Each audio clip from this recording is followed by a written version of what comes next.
Friday night's loss would have been a disappointment to you and your squad.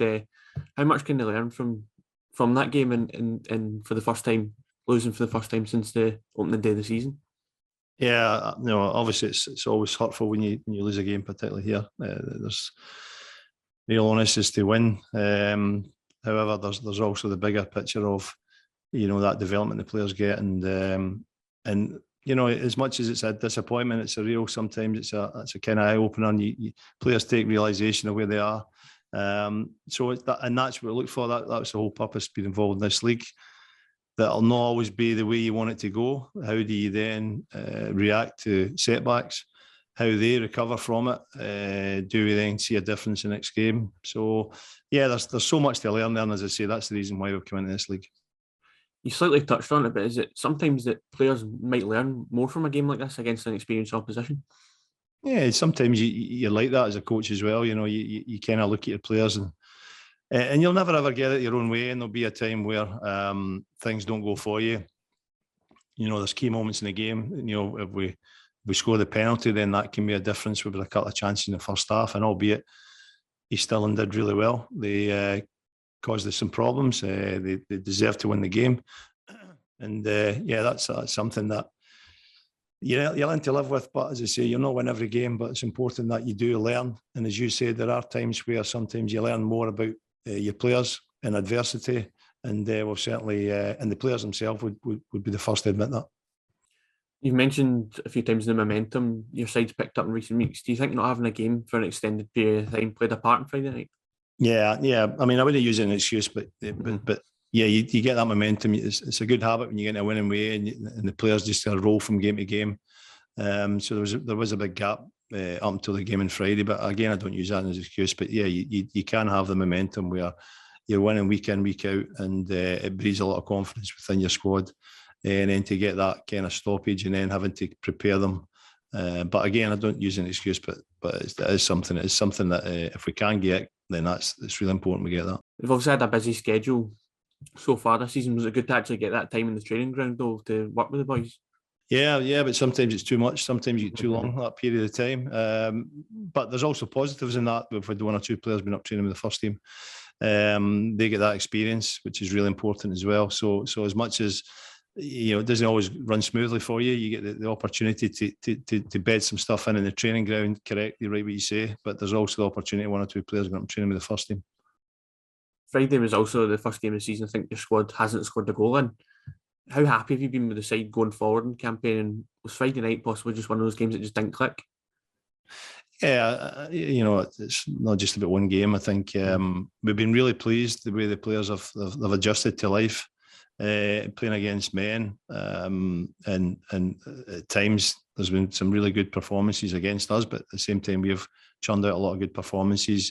With young players beginning to learn in terms of the methodology, the way that we want to try and play, the way that we try and take the examples from the first team. They are a great example for us, and they're still learning, and that's the whole idea of it, is just, as I say, take them out of their comfort zone, get good performances, and then the better performances you get, then you generally get wins. But it's not about always winning, but yeah, we do like to win, but it's also about the development, and we're certainly learning a lot this season. You have a chance to bounce back with 2 home games this week as well. How much of the squad relish in getting back out there and getting back to winning ways? Yeah, it's a wee bit different now. The fact that we've got it's international week as well, so we'll lose. I think we've got 8 players who'll be away, but it doesn't really faze me that, because it gives you a chance to bring some other younger players in from the academy. There'll be a couple of young ones who'll play on Wednesday. There'll be 1 or 2 players who have deservedly they'll get their chance on Wednesday as well, and it's up to them to show that they take that chance, and it's up to the other ones to put pressure on the ones that are away on international duty. How good is it for you to see your players go out on international duty, and what can they gain from that sort of experience as well? Yeah, I mean, in all my time here, we've always had the top end players going in international, represent their country. It's really important. Again, it's a big part of development. They're well looked after. They like to represent their country. There are numerous countries out there that they are. So they're far and wide, the players go, and we just hope they come back fit. But again, it's a fantastic accolade for the club, and it's testimony to how well we're doing in terms of developing players, the number of players that are away international duty.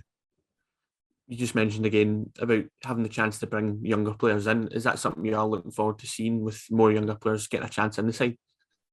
Yeah, sometimes it's kind of forced upon you. Sometimes you need to, but I have no reservations about any young players coming in. There's a lot of good coaching goes on down in the academy. We all work together. The main purpose is to try and develop players for the first team. And then the next step, if they get into the B team, then so well and good. That's the most important thing. They come in, they get their chance, and we know they're young. We know they'll be raw. We know they'll make mistakes, but at the end of the day, that's one of the learning processes of becoming a good footballer. Learning by your mistakes. Over the past year, I've seen some coverage for even younger players like Daniel Kelly and Ben Doak with his goal for Scotland as well. Is there a plan in place for these players when they turn 16 to be introduced into the B-side setup, and these regular conversations, as you say, going on between yourself and the other age group coaches? Yeah, there's a great deal of continuity going on, and of course there's a long-term plan for young players. Ultimately, if they're good enough, then they'll get pushed up. But sometimes they take that wee bit extra time. Not everyone's the same. It's a different journey for everyone.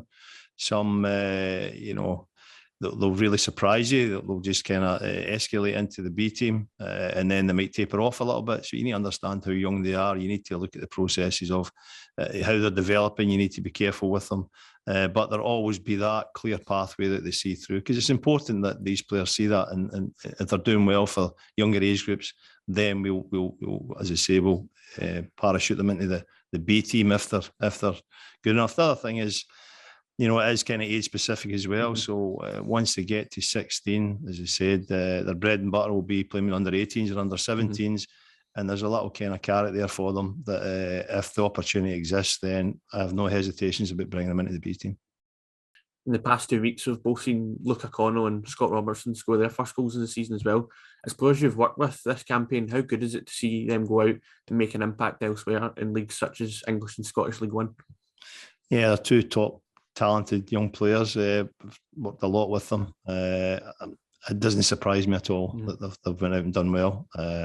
Both left footers as well, both similar positions, and both deserve everything they get because they're great kids. They work really hard at training, and every accolade they get, they should greatly receive from them. So obviously this is the second game in a sort of 3-game week spell. You're playing 3 games in 8 days. With the sort of smallish squad that you've been using, you're speaking about bringing some of the youngsters in, but how important is it to try and keep the guys free from injury during that time? And how hard is that when you're kind of balancing that alongside trying to introduce some of the sort of things that you've picked up from the previous games so that you've got that ahead of the next game? It's a lot to fit in such a small schedule, isn't it? No, it is, but I've been on the other side of it where there was lockdown and we never had any games. So, it's that type of thing where, we take it every day of the week because the players want to play games. We look after them. We've got a great kind of backroom staff that can prepare them. So there's not really any issues about them handling the games, because that's something, if they go up to the first team, it's a regular basis with the first team. So they need to be able to be resilient, to know that they can handle that. We'll look after them physically, mentally, in the training ground, in terms of they eat well. So everything's kind of geared to make sure they recover after each game. Yeah, it is a tight squad. We understand that as well, but it makes my life a little bit easier, and it's good for them because they get the opportunity to play. When you speak about that tight squad, is that something that you'd prefer, so that you've got the chance to sort of work one-on-one with each of the guys instead of having a bigger squad where players float in and out of it?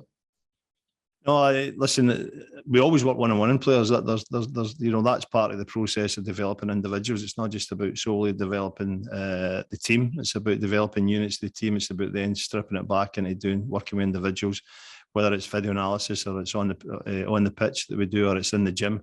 So there's always that individual development, which is so important. It really is. And yeah, we whether we've got small squads, big squads, then as I say, we apportion the same length of time to every individual. When we were speaking at the start of the season, we were speaking about what the goals would be for this campaign, and you said that it wasn't so much about getting the wins, it was about the player development. Now, when you've looked at being 10 games into the season, have you players starting to reach the development that you'd hope they would reach by this point, or are they ahead of schedule? Where do you think they kind of are in that, the plan that you'd laid out? Well, that's a big question. Yeah, I think there are some young players who have come in and they've excelled. They have been exceptional. They've been exciting And that's the bit of the job that we really like, that you see a difference in players. They've been tested, they've come out of their comfort zone. It's not been easy for them. They've had to deal with setbacks. So I would say that we're ahead in terms of going in the right direction. Maybe we want to kind of get there. You can see a difference on the pitch and how they play.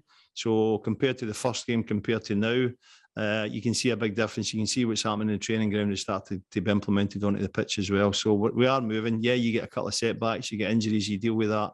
That's part and parcel with football. As I say, you just go on with it and always think that there's always young players. It's a fantastic academy at Celtic. And it's important that people understand that if there's spaces, for me, it doesn't matter what age they are, albeit as long as they're over 16 in this. But for me, it's about giving them opportunity, and that's the big thing. And I'm sure they're the same. They just want an opportunity to show what they can do. When the senior season ticket came out, there was talks about the B team getting a chance to maybe play at Celtic Park. Has there been any more discussions on if you get the chance to do that this season? No, I haven't heard anything, but I'm sure if that's the case, then it will happen. You know, we have done it in the past, and it's exciting. You know, we've played in cup finals, and I remember we played in the Glasgow Cup final. We beat Rangers 3-2 and last minute goal with Robbie Dees, and the whole concept of players being at Celtic Park and playing at Celtic Park again is part of their development. And yes, if it can happen, then they'll make it happen. No problem at all with that. And just finally on the development, where the season as a whole is sort of almost halfway through, although Celtic have still got a couple of games to catch up with. Already the thoughts must be going ahead to next season. And if you were given the choice yourself, would you rather that the B team had another season in the Lowland League, or do you think there's a plan to sort of restructure the old reserve league going forward? And what would you prefer to do as the Celtic B team manager next year? All I can say, I think it's been a success so far. I think it's something that we've been crying out for a long time. Even my time with the Scottish FA, when I was working there, there was always a plan of how we can further develop our young players, particularly the group underneath the first team. I think it's probably been successful and just now in terms of us playing in that the Lowland League. And whatever way it goes, I think it has shown that there's a place for a coach team in a division to develop young players and bridge a gap.